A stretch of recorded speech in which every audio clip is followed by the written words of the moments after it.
सभी भक्तों को श्री शिवाय नमस्तुभ्याम हर हर महादेव। 1 महीने में होगी आपको संतान की प्राप्ति और वो कैसे होगी, किस प्रकार से होगी, इसकी पूरी जानकारी आपको इस वीडियो में देंगे। 7 सोमवार तुमरुकेश्वर महादेव का पंचपात्र पंचपुष्प 5 दुर्वा वाला उपाय हम आपको पूरा का पूरा उपाय करके दिखा रहे हैं। पहले तो आप दुर्वा देख लीजिए, दुर्वा होती क्या है। दुर्वा जिसको दूबा या फिर गाज भी कहा जाता है। ये आप देख सकते हैं स्क्रीन पर, ये दुर्वा होती है, दूबा होती है। ऐसी आपको 5 दुर्वा लेनी है। सोमवार के दिन आपको ये उपाय करना है। अब उसके पहले एक बात, यदि आप पशुपतिनाथ जी का व्रत कर रहे हैं तो ये वाला उपाय ना करें, क्योंकि पशुपतिनाथ जी के व्रत में आपको सुबह और शाम दोनों समय ही मंदिर जाना होता है। फिर यदि आप ये वाला उपाय भी करने जाएंगे मंदिर तो बहुत समय लग जाएगा आपको। फिर क्या पता आपके घर वाले आपके बोले बोले पूरा दिन ही मंदिर जाते हो, पूरा दिन ही मंदिर रहते हो। इससे बेटर आप यदि पशुपति व्रत कर रहे हैं तो पशुपतिनाथ जी का व्रत करें। जब पशुपतिनाथ का व्रत पूरा हो जाए, मनोकामना पूर्ण ना हो, तो फिर आप ये उपाय कर सकते हैं। और जो माताएं बहनें व्रत नहीं कर सकती, किसी भी कारणवश नहीं कर सकती और उनकी संतान प्राप्ति की कामना है, तो वह यह उपाय अवश्य ही करें। यह उपाय गुरुजी ने पिछले वर्ष की कथा में, सावन की कथा में शायद, या जुलाई अगस्त के महीने में बताया था। 7 सोमवार आपको ये उपाय करना था तुमरुकेश्वर महादेव का। इसमें आपको किन किन वस्तुओं की आवश्यकता होगी। 5 तो आपको पात्र चाहिए, 5 कलश ले लीजिए, 5 बेलपत्र ले लीजिए, 5 दुर्वा ले लीजिए और 5 पुष्प ले लीजिए। पाँचों पुष्प एक जैसे हो, कोशिश कीजिए। हर सोमवार को एक जैसे पुष्प नहीं लेने। जैसे मान लीजिए आपने गुलाब के पुष्प लिए, अब यदि अगले सोमवार आपको गुलाब के पुष्प नहीं मिल पा रहे तो कोई बात नहीं, बस 5 पुष्प एक जैसे देख लीजिए। मैंने इसमें 5 सफ़ेद पुष्प लिए हैं। साथ में यदि आपके पास में 5 कलश नहीं है, प्रॉपर 5 कलश नहीं है, तो फिर आप एक ही कलश से ये उपाय कर सकते हैं। एक ही कलश से मैंने ये उपाय करके दिखाया है। वो किस प्रकार से करना है वो भी आप वीडियो में आगे देखेंगे कि एक ही कलश से आपको ये उपाय कैसा करना है। यदि आपके पास में 5 कलश ना हो, कोशिश करें इस प्रकार से उपाय करने की। पूरा का पूरा उपाय हमने आपको करके दिखाया है। अब ये उपाय 1 महीने में संतान की प्राप्ति आपको होगी कैसे, तो उसकी जानकारी आपको देते हैं। तो देखो, 29 तारीख यानी कि 29 जनवरी को सोमवार है। यदि आप 29 जनवरी से ये उपाय प्रारंभ करते हैं तो 29 जनवरी के बाद में फरवरी में आएंगे 4 सोमवार, तो कुल हो जाएंगे 5 सोमवार। फिर उसके बाद में आ रही है 4 मार्च को सोमवार, यानी 4 मार्च को सोमवार आ रहा है। और ये जो सोमवार है, ये सोमवार की अष्टमी है। तो आपको इस बात का विशेष लाभ मिलेगा कि अष्टमी वाले दिन भी आप ये संतान प्राप्ति का उपाय कर सकते हैं। और एक बात, जो 4 मार्च को सोमवार की अष्टमी आई है, उस सोमवार की अष्टमी के जो उपाय होते हैं अलग से संतान प्राप्ति के, आप वो भी कर सकते हैं। यदि आपके पास में समय है तो आपको फ़ायदा ही फ़ायदा होगा कि एक उपाय तो ये हो जाएगा, एक उपाय जो 4 मार्च की सोमवार की अष्टमी है उसका भी प्राप्त हो जाएगा। और जो महाशिवरात्रि है 8 मार्च को आ रही है, उस महाशिवरात्रि पे भी यदि आप संतान प्राप्ति के उपाय करेंगे तो निश्चित रूप से आपको संतान की प्राप्ति हो ही जाएगी। अगला यानी कि जो 11 मार्च को सोमवार पड़ेगा वो 7वां सोमवार पड़ेगा इस उपाय के हिसाब से। उस दिन ये उपाय आपका समाप्त हो जाएगा। तो आपको 1 महीने के अंदर अंदर निश्चित रूप से संतान की प्राप्ति होगी। बस उपाय पूरे मन से करना, पूरे दिल से करना, बाबा आपकी झोली अवश्य ही भरेगा। 29 जनवरी सोमवार से उपाय प्रारंभ कीजिए। पशुपति व्रत कर रहे हैं तो मत कीजिए। 29 जनवरी का एक सोमवार, फरवरी में 4 सोमवार और फिर मार्च के 2 सोमवार, जिसमें एक सोमवार की अष्टमी आएगी और एक महाशिवरात्रि आएगी। पर उससे पहले आप सभी से एक छोटी सी विनती कि जितना हो सके इस वीडियो को अधिक से अधिक शेयर कर दीजिए, लाइक कर दीजिए और चैनल को सब्सक्राइब कर दीजिए। क्योंकि यदि मान लीजिए आपने इस वीडियो को शेयर नहीं करा तो क्या होगा, यदि किसी माता बहन को लेट पता चलता है इस उपाय के बारे में, शिवरात्रि के आसपास पता चलता है और वह नहीं कर पाई तो उपाय, क्योंकि जैसे मैंने आपको बताया कि शिवरात्रि का महापर्व भी इस उपाय के बीच में ही आ जाएगा। तो अधिक से अधिक इस वीडियो को शेयर कर दीजिए ताकि जितनी भी माताएं बहन हैं जो संतान कामना के लिए तरस रही है, ताकि और साथ में समाज के ताने झेल रही है, समाज की बातें सुन रही है, समाज के अपशब्द सुन रही है, वे सारे के सारे समाज के अपशब्द बंद हो जाए और उन सभी पे महादेव की कृपा हो के उन सभी को संतान की प्राप्ति हो जाए। महादेव छोटे स्वरूप में उन सभी को प्राप्त हो जाए। तो जितना आप इस वीडियो को शेयर कर देंगे उतनी ही महादेव की कृपा आपको प्राप्त होगी, क्योंकि आपने उन माता बहन को ये वीडियो शेयर करा जिनको इनकी सबसे ज़्यादा आवश्यकता थी और उनको संतान की प्राप्ति हो पाई। तो 29 जनवरी के पहले पहले जितना ये वीडियो शेयर कर सकते हैं आप कर देना, ताकि 29 जनवरी से सभी माताएं बहनें ये उपाय कर सकें। अब उपाय किस प्रकार से करना है वो हम आपको दिखा देते हैं, तो चलिए देखते हैं कि उपाय किस प्रकार से करना है। तो अब आप देख सकते हैं मैंने पांचों के पांचों कलश अपने सम्मुख में रख लिए हैं। थाली में मैंने 5 बेलपत्र रख रखे हैं, 5 दुर्वा और 5 पुष्प। सबसे पहले आपको पहला बेलपत्र समर्पित करना है तुमरुकेश्वर महादेव के नाम से। फिर एक दुर्वा समर्पित करनी है तुमरुकेश्वर महादेव के नाम से। फिर एक पुष्प समर्पित करना है तुमरुकेश्वर महादेव के नाम से। कोशिश करें ये जो उपाय आप करें दक्षिण दिशा से करें और उत्तर में आपका मुख हो, जिस प्रकार से मैं बैठा हुआ हूँ। देख सकते हैं आप महादेव की जलाधारी उत्तर दिशा में होती है, तो जलाधारी उत्तर दिशा में ही है और मैं दक्षिण दिशा में बैठा हूँ, मुख मेरा उत्तर की तरफ है। जब आप पहले कलश से जल समर्पित करेंगे तो तुमरुकेश्वर महादेव का नाम स्मरण जरूर करते रहे। और जैसे मैंने जल समर्पित करा है, कलश का मुख अपनी तरफ रखा है, उसी प्रकार आपको कलश का मुख अपनी तरफ रखना है। तुमरुकेश्वर महादेव का स्मरण करते हुए आपको जल लगातार समर्पित करते रहना है। जय तुमरुका जी, जय तुमरुकेश्वर महादेव का नाम लीजिए। जब आप पहली बार कलश से जल समर्पित कर दे तो आपको थोड़ी देर बैठना है। बैठ के आपको क्या करना है, मंत्र का जाप करना है। कौन सा मंत्र? श्री शिवाय नमस्तुभ्यम महामृत्युंजय मंत्र, या ओम नमः शिवाय, माताएं कर रही है तो नमः शिवाय ओम, ये मंत्र आपको बोलना है। मंत्र आप कितनी बार भी बोल सकते हैं, 3 बार, 5 बार, 7 बार, 9 बार, 11 बार। फिर आपको वापस उठना है, दूसरा बेलपत्र, दूसरी दुर्वा और दूसरा पुष्प समर्पित करना है, यही तुमरुकेश्वर महादेव के नाम से।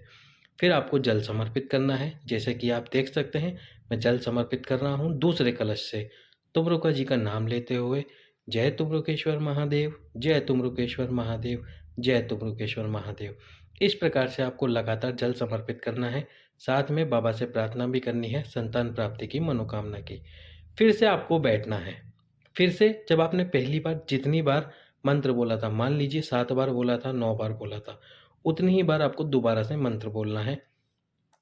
जो भी मंत्र बोला था, जैसे आपने श्री शिवाय नमस्तुभ्यम बोला था, तो दूसरी बार भी आपको श्री शिवाय नमस्तुभ्यम बोलना है। फिर आपको श्री शिवाय नमस्तुभ्यम बोलने के बाद में तीसरा बेलपत्र समर्पित करना है। बेलपत्र की डंडी अपने विपरीत में रखनी है। फिर तीसरा बेलपत्र समर्पित करते समय तुमरुकेश्वर महादेव का नाम लीजिए और तुमरुकेश्वर महादेव के नाम से फिर तीसरी दुर्वा समर्पित कर दीजिए और तीसरी दुर्वा समर्पित करने के बाद में तीसरा पुष्प। अब हमने तीसरे कलश को उठा लिया है और बिल्कुल धीरे धीरे बाबा पे हम जल समर्पित कर रहे हैं, बिल्कुल धीरे धीरे पतली सी धार से। जय तुमरुकेश्वर महादेव, जय तुमरुकेश्वर महादेव, जय तुमरुकेश्वर महादेव, जय तुमरुकेश्वर महादेव। इस प्रकार से लगातार तुमरुका जी का स्मरण करते रहना है। और एक बात का और ध्यान रखना है आपको, जितना ऊपर मैंने कलश रख रखा है इतना ही ऊपर आपको शिवलिंग से कलश रखना है। अब आप बोलोगे ऐसा क्यों? वो इसलिए कि यदि ज़्यादा ऊपर आप कलश रखोगे, जल ज़्यादा ऊपर से नीचे गिराओगे तो उसका छींटा इधर उधर जाएगा, वो आपके ऊपर भी लगेगा, जो कि सही बात नहीं होती है। गुरुजी ने अपनी कथा में कहा है कि जब भी जल समर्पित करें तो इतना ही ऊपर रखें कलश को, जिससे कि आपके ऊपर उस जल के छींटे ना आए। इस बात का विशेष ध्यान रखें। अब फिर से आपको आसन लगा के बैठे रहना है। फिर से वही मंत्र बोलना है जो आपने पहले बोला था, जितनी बार बोला था, 5 बार, 7 बार या 9 बार, जितनी भी बार आपने बोला था, फिर से वही मंत्र आपको बोलना है।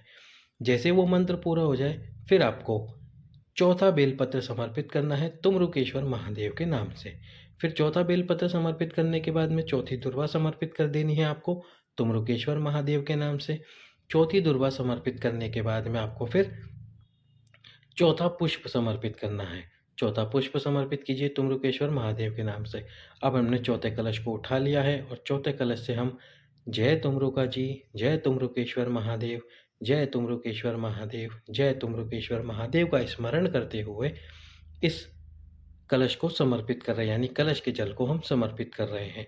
आप लगातार ये बोलते रहे, मन में यही कामना रखें कि बाबा ये 7 सोमवार का उपाय मेरे जीवन में खुशियाँ लेकर आए, मुझे संतान की प्राप्ति हो जाए। 15 साल 20 साल लग गए हैं पर मेरी झोली नहीं भर पाई है बाबा, मेरी झोली को भर दो महादेव और मुझे संतान की प्राप्ति कराओ।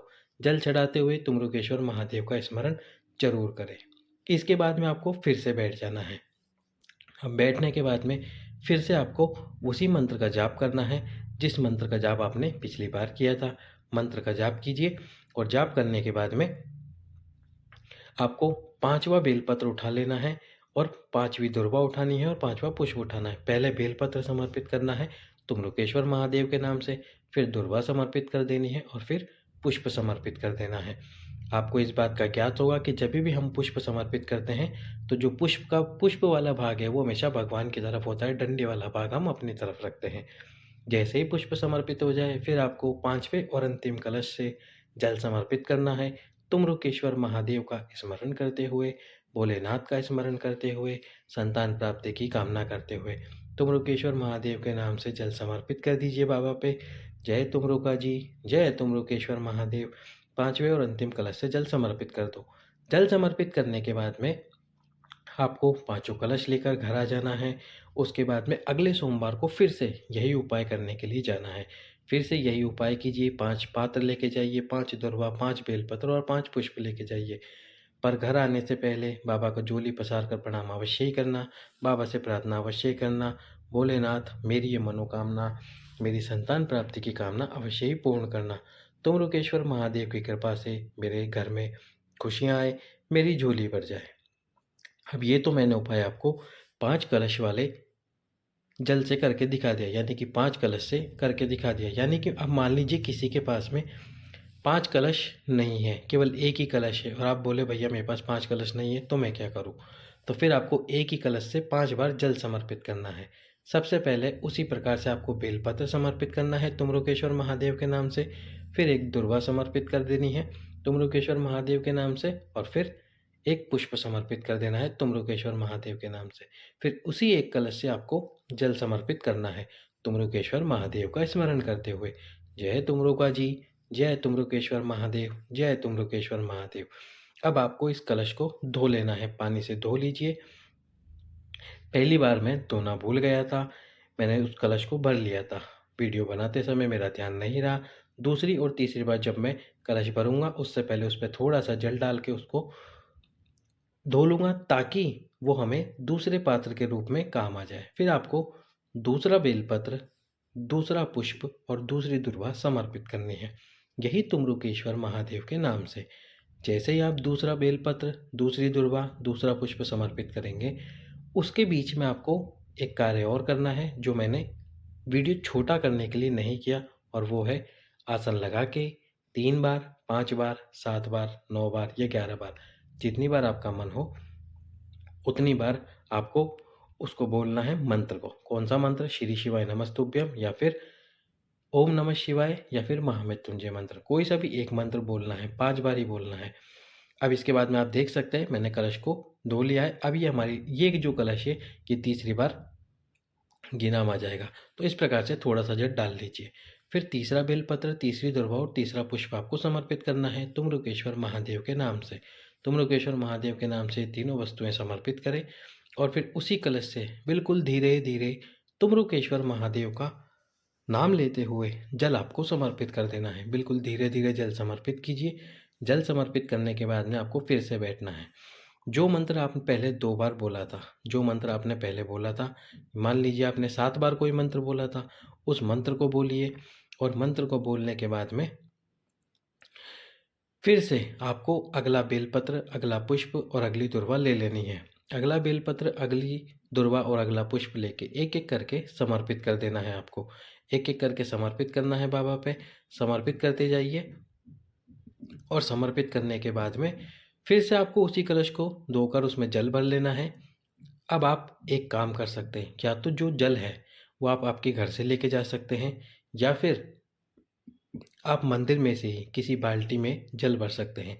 पर उससे पहले आपको एक काम करना होगा, बाल्टी का किराया और मंदिर में जो जल लगाने की व्यवस्था है, यानी कि जिसने भी जल लगाया था ऊपर जो टंकी रखी है जिसमें से जल आ रहा है, उस जल का किराया आपको भरना पड़ेगा। 10 रुपये समथिंग आप किराया उस मंदिर के अंदर भर दीजिए। फिर आप मंदिर में से ही जल ले सकते हैं। यदि मंदिर पास में ही है और आप जल लेके जा सकते हैं तो किसी बड़े पात्र में जल अवश्य ही लेके जाएं। जल ले जाकर फिर उस पात्र में जल भरकर आपको जल समर्पित करना है। इसके बाद में आपको चौथा बेलपत्र, चौथी दुर्वा और चौथा पुष्प समर्पित कर देना है भगवान शंकर के शिवलिंग के ऊपर। समर्पित कीजिए और समर्पित करते समय आपको नाम लेना है। कौन सा नाम लेना है? तुमरुकेश्वर महादेव का नाम लेना है। तुमरुकेश्वर महादेव के नाम से समर्पित करना है। फिर उसके बाद में जब आप बेलपत्र समर्पित करें, दुर्वा समर्पित करें और दुर्वा के बाद में आपको पुष्प समर्पित कर देना है। पुष्प समर्पित करके फिर जल समर्पित करें चौथी बार। तुमरुकेश्वर महादेव के नाम से जल समर्पित कर दीजिए। बिल्कुल धीरे-धीरे जल समर्पित कीजिए। जब जल समर्पित कर रहे हो तो तुमरुकेश्वर महादेव का नाम स्मरण ना भूलें। मन में एक ही बात का स्मरण रखें, अब तो महादेव मेरी झोली अवश्य ही भर देंगे, मुझे संतान की प्राप्ति अवश्य ही कराएँगे। यदि आप ये उपाय करते हैं, कब करते हैं? जो मैंने आपको सोमवार बताए हैं, तो उसमें एक सोमवार की अष्टमी है और साथ में ही महाशिवरात्रि का पर्व भी बीच में आएगा। तो आपके ऊपर बाबा की कृपा अवश्य ही होगी। अब हम अंतिम बेलपत्र, अंतिम पुष्प और अंतिम दुर्वा की तरफ है। अंतिम बेलपत्र, अंतिम पुष्प और अंतिम दुर्वा हमको समर्पित कर देनी है। समर्पित करने के बाद में उसी कलश से हमको जल समर्पित करना है बिल्कुल धीरे-धीरे जल समर्पित कीजिए तुमरुकेश्वर महादेव के नाम से। और तुमरुकेश्वर महादेव के नाम से जल समर्पित करते समय बाबा से प्रार्थना कीजिए, महादेव आपकी झोली ज़रूर भरेंगे। अब आप ये उपाय देख सकते हैं, इसी प्रकार आपको ये पूरा उपाय करना है। एक बात का और स्मरण रखें, जब आप उपाय करें तो मंदिर में उपाय उस समय करने जाएँ जब मंदिर के अंदर भीड़ बहुत